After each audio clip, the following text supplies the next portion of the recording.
Hello दोस्तों, आप लोगों का स्वागत है मेरे YouTube चैनल पे।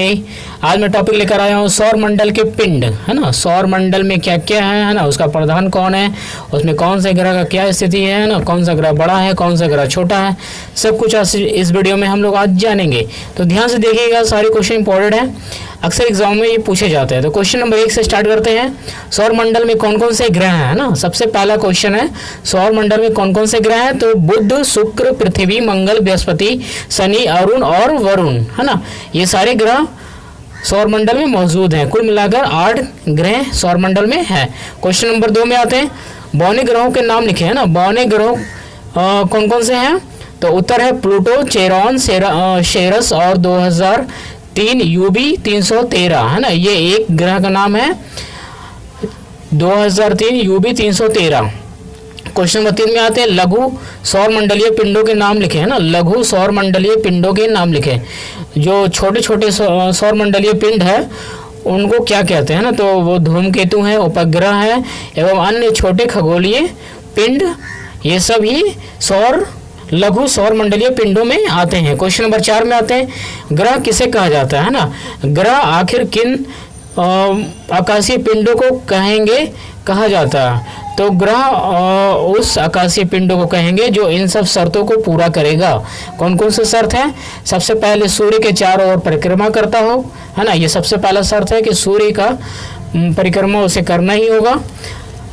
दूसरा है शर्त, उसमें पर्याप्त गुरुत्वाकर्षण बल हो, है ना, जिससे वो गोल स्वरूप ग्रहण कर सके। और तीसरा शर्त है, उसके आसपास अन्य खगोलीय पिंडों की भीड़ ना हो। अगर ये तीनों शर्त वो पूरा करता है तो वो ग्रह कहलाएगा।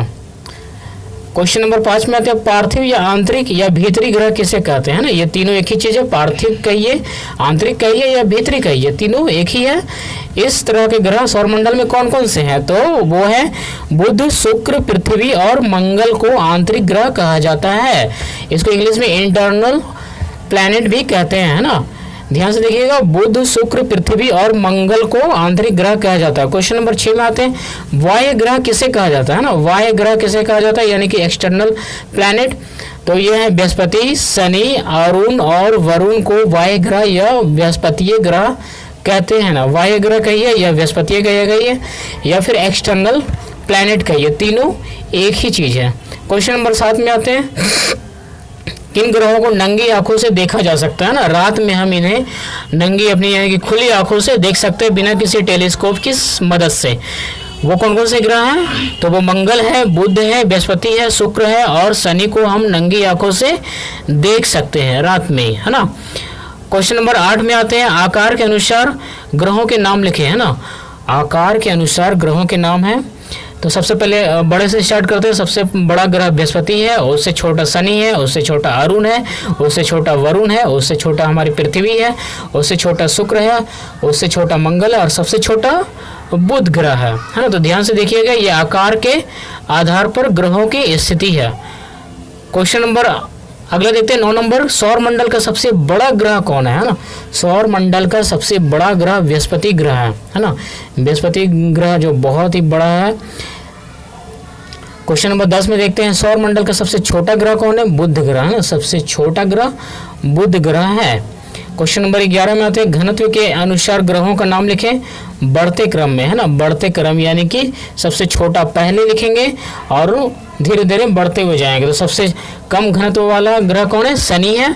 उससे ज़्यादा अरुण का घनत्व है, उससे ज़्यादा बृहस्पति का घनत्व है, उससे ज़्यादा वरुण, उससे ज़्यादा मंगल, फिर शुक्र, बुध और अंत में सबसे ज़्यादा घनत्व हमारी पृथ्वी का है ना। ये घनत्व के अनुसार ग्रहों की स्थिति है। तो ध्यान से इसको याद कर लीजिएगा, सबसे कम घनत्व वाला ग्रह शनि है और सबसे ज़्यादा घनत्व वाला ग्रह हमारा पृथ्वी है, हमारी पृथ्वी है। क्वेश्चन नंबर 12 में आते हैं, सबसे ज़्यादा घनत्व वाला ग्रह कौन है, अभी बताएं, पृथ्वी है। क्वेश्चन नंबर 13 में आते हैं, सबसे कम घनत्व वाला शनि। क्वेश्चन नंबर 14 में आते हैं, सूर्य से दूरी के अनुसार ग्रहों का सही क्रम क्या है। सूर्य से दूरी के अनुसार ग्रहों का सही क्रम क्या है। तो सबसे नज़दीक में बुध है, उससे थोड़ा दूर शुक्र है, उससे दूर पृथ्वी, फिर मंगल, बृहस्पति, शनि, अरुण और लास्ट में सबसे दूर पे वरुण ग्रह मौजूद है। ध्यान से देखिएगा, ये दूरी के अनुसार, सूर्य से दूरी के अनुसार ये ग्रहों की स्थिति है।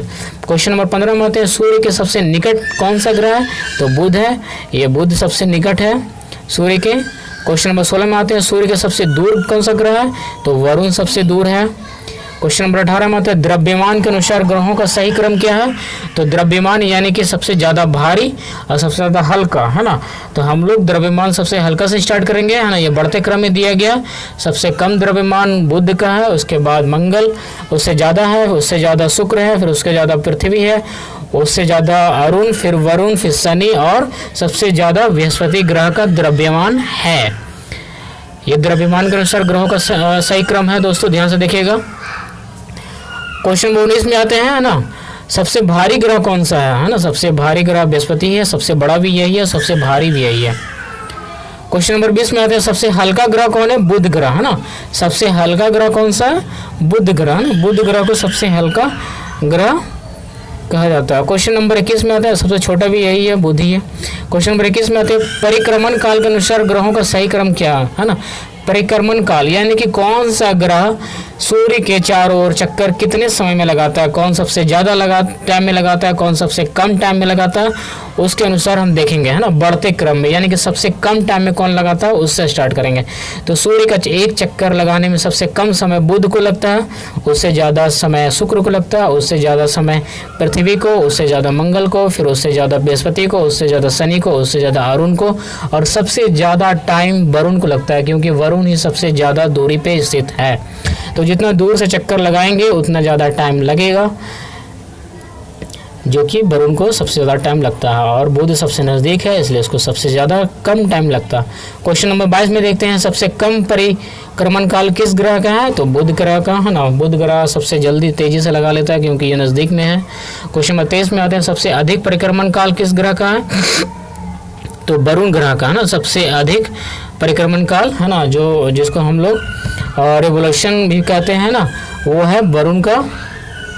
क्वेश्चन नंबर 24 में आते हैं, परिभ्रमण काल, है ना, जिसको घूर्णन काल भी कहते हैं। परिभ्रमण काल यानी कि अपने अक्ष पे ही, हमने अपने एक्सिस पर ही घूमने में कौन से ग्रह को सबसे कम टाइम लगता है, सबसे ज़्यादा टाइम किसको लगता है? तो बढ़ते क्रम में यानी कि सबसे कम टाइम से स्टार्ट करेंगे, किसको लगता है? तो बृहस्पति सबसे जल्दी अपने अक्ष पे घूम लेता है एक चक्कर, फिर उससे ज़्यादा टाइम लगता है शनि को, उससे ज़्यादा वरुण को, उससे ज़्यादा अरुण को लगता है, फिर पृथ्वी को, फिर मंगल को, फिर बुध को और शुक्र को, है ना।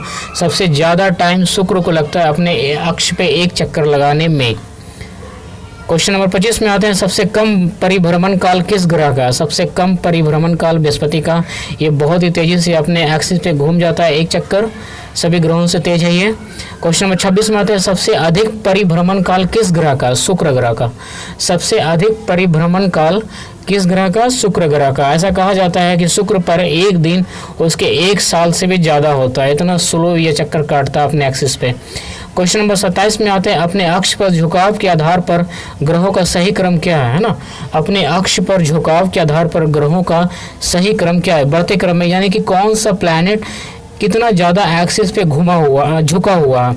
तो सबसे कम झुका हुआ है शुक्र, ये बहुत ही कम झुका हुआ है, देखने में एकदम सीधा लगता है। उससे ज़्यादा झुका हुआ है बृहस्पति, उससे ज़्यादा बुध झुका हुआ, उससे ज़्यादा पृथ्वी झुका हुआ, उससे ज़्यादा मंगल झुका हुआ, उससे ज़्यादा शनि, फिर वरुण और अरुण सबसे ज़्यादा झुका हुआ है। इसे लेटा हुआ प्लैनेट भी कहते हैं। एकदम ये लेटा हुआ है बहुत ज़्यादा झुका हुआ होने के कारण अपने एक्सिस पे। क्वेश्चन नंबर 28 में आते हैं, अपने अक्ष पर सबसे कम कौन सा ग्रह झुका हुआ? शुक्र ग्रह, है ना। शुक्र ग्रह अपने एक्सिस पे, अपने अक्ष पे सबसे कम एंगल पे झुका हुआ है। क्वेश्चन नंबर 29 में आते हैं, अपने अक्ष पर सबसे ज़्यादा कौन सा ग्रह झुका हुआ है? तो अरुण ग्रह झुका हुआ है सबसे ज़्यादा अपने एक्सिस पे, एकदम लेटा हुआ है। क्वेश्चन नंबर 30 में देखते हैं, पूर्व से पश्चिम यानी कि क्लॉक वाइज डायरेक्शन, है ना। क्लॉक वाइज डायरेक्शन यानी कि घड़ी के सुई के घूमने की दिशा में कौन सा ग्रह घूमता है? शुक्र और अरुण ग्रह, है ना। शुक्र और अरुण ग्रह जो है वो क्लॉक वाइज डायरेक्शन में चक्कर काटते हैं सूर्य के। क्वेश्चन नंबर 31 में आते हैं, पश्चिम से पूर्व यानी कि एंटी क्लॉकवाइज डायरेक्शन दिशा में घूमने वाले ग्रह कौन कौन से हैं। एंटी क्लॉकवाइज यानी कि घड़ी की सुई के विपरीत दिशा में कौन कौन से ग्रह घूमते हैं, तो बृहस्पति है, शनि है, वरुण है, पृथ्वी है, मंगल है और बुध है ना। ये 6 ग्रह जो है वो एंटी क्लॉक वाइज डायरेक्शन में घूमते हैं। बाकी 2 ऐसे प्लैनेट हैं जो क्लॉक वाइज डायरेक्शन में घूमते हैं, शुक्र और अरुण, और बाकी के सारे 6 ग्रह एंटी क्लॉक वाइज डायरेक्शन में घूमते हैं। तो ये थे सौरमंडल के कुछ आकाशीय पिंड दोस्तों, है ना। अगर वीडियो आप लोगों को अच्छा लगे तो वीडियो को लाइक कर दिए और चैनल को सब्सक्राइब कर दें, है ना। अगला वीडियो मैं जल्द ही लेकर आऊँगा, तब तक के लिए धन्यवाद।